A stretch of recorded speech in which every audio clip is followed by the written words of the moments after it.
mati. Nah, setidaknya ini ada unsur kausalitas antara akibat dengan perbuatan. Nah, mesti ada kaitannya. Atau kaitan ini tunggal atau tidak. Kita bisa melihatnya dalam kasusnya bagaimana. Tapi intinya ada hubungan kausalitas antara akibat dengan sebab. Ini unsur kausalitas. Oke, kita lihat lanjut. Nah, berkaitan dengan unsur kausalitas ada 3 teori untuk mendefinisikan pelakunya bisa pidana atau tidak. Misalnya apa? Teori ekuivalensi. Setiap sebab ini menjadi syarat dapat dipidananya perbuatan. Seorang meninggal, misalnya hilangnya nyawa orang lain hilang. Oke, seret-seret. Nyawa orang lain ini hilang. Ini karena bisa berbagai sebab. Entah dipukul, entah diracun, entah ditabrak, entah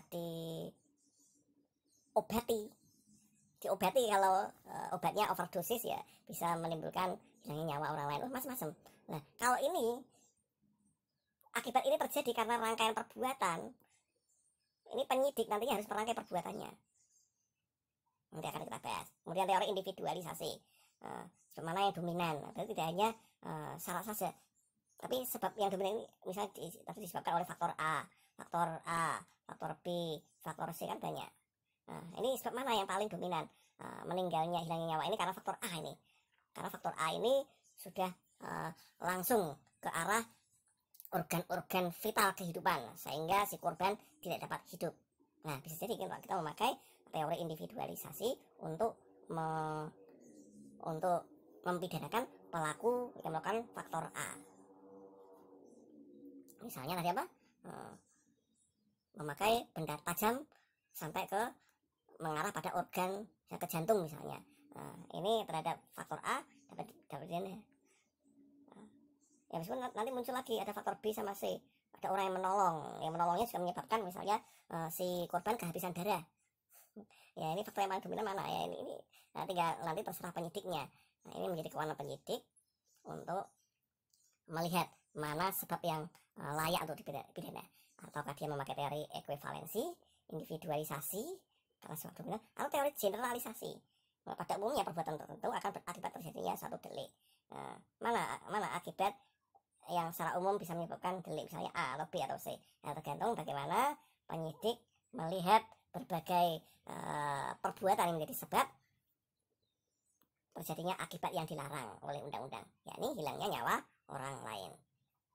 Oke. Nah, kita lihat studi kasus. Jadi silahkan memakai teori ekuivalensi. Anda memakai teori ekuivalensi atau teori individualisasi atau generalisasi. Kita lihat pada kasus ini. A memukul B hingga pingsan. B ditolong pada C. Kemudian karena kurang hati-hati, B terjatuh terbentur kepalanya. Kemudian diantar ke rumah sakit. Sampai di rumah sakit dibiarkan oleh dokter piket, kele-kele. Kemudian diperiksa, diberi tindakan berupa pemberian suntikan yang dilakukan oleh suster atas perintah dokter. Sayangnya suntikan yang diberikan tersebut overdosis. Ya, cerita akhirnya B meninggal. Kompleks ini akibat berupa hilangnya nyawa. Akibat ini bisa terjadi karena sebab 1, sebab 2, sebab 3. Banyak toh. Jadi silakan Anda melakukan analisis terhadap kasus. Bisa memakai teori ekuivalensi, teori individualisasi, atau teori generalisasi. Untuk memidanakan si pelakunya, apakah si A karena memukul hingga pingsan, atau si B yang menolong tapi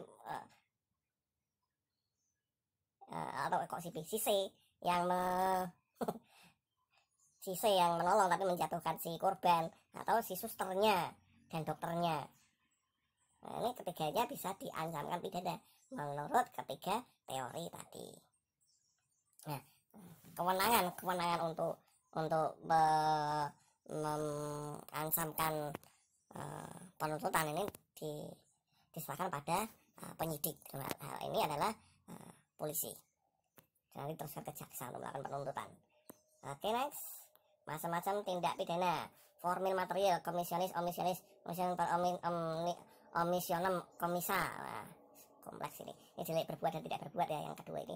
Kemudian delik kolus culpa terkait dengan kesengajaan. Terus tindak pidana politik dan non politik. Ini juga terkait nanti dengan pidananya juga. Nanti kita mulai dikenal juga pidana tutupan terkait dengan kasus politik. Kemudian tindak pidana nasional sama lokal. Ini melanggar undang-undang atau melanggar perda, makanya ngono. Terus tindak pidana aduan, delik aduan atau delik bukan aduan, ini bisa dilihat. Pembunuhan itu aduan atau bukan? Kalau aduan itu harus diadukan terlebih dahulu, dilaporkan terlebih dahulu. Kalau bukan aduan, ada atau tidaknya aduan, tetap ditindak, ditangani pelakunya hingga diajukan ke pengadilan. Kemudian sebenarnya diperberat atau ringan, bisa tidak bawa SIM di tengah jalan terus kemudian dikena karena tilang oleh polisi, ya tilangnya sekarang elektronik ya. Ini termasuk tidak pidana ringan, diperberat atau tidak pidana sederhana. Kita lihat di pembagian jenis-jenis tindak pidana. Oke, kejahatan sama pelanggaran. Kejahatan sama pelanggaran. Aduh ya Allah. Kejahatan sama pelanggaran. Ini adalah pembedaan tindak pidana menurut kualitasnya.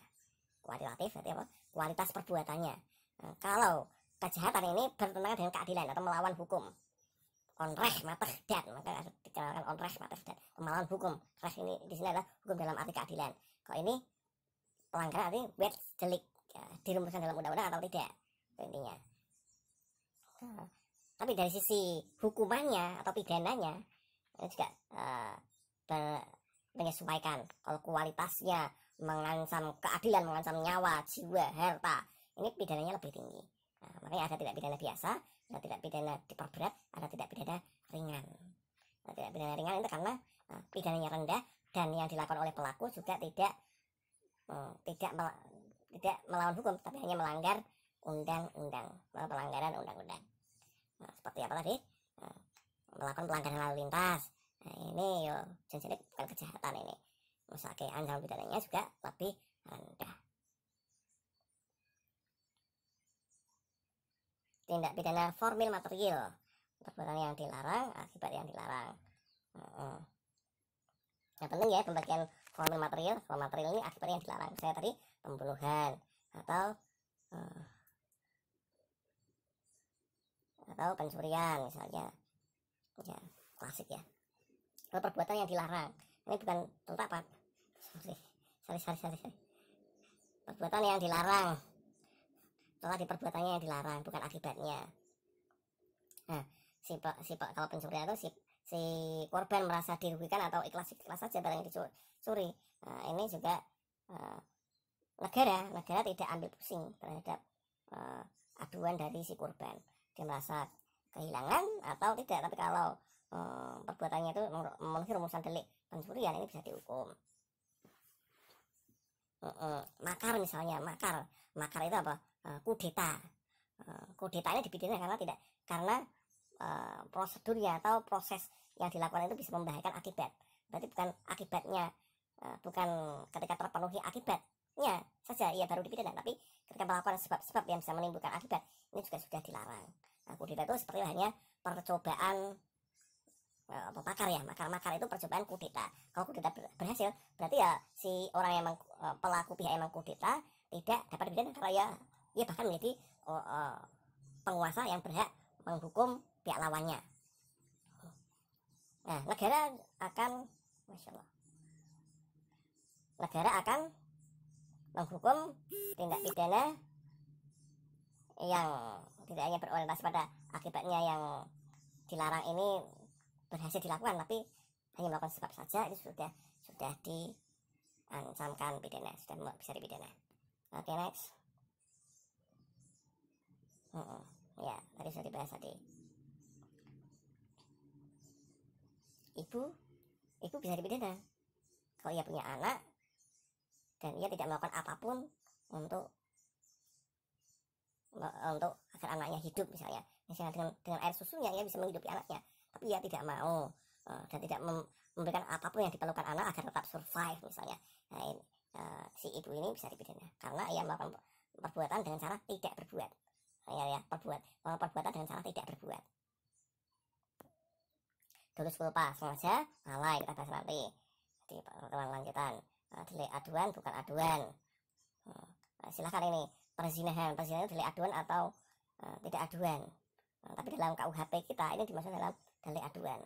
Anda bisa melihat artis artis siapa itu yang secara kalau melihat peristiwa pidananya, nah ini sebenarnya termasuk ia melakukan perzinahan ini.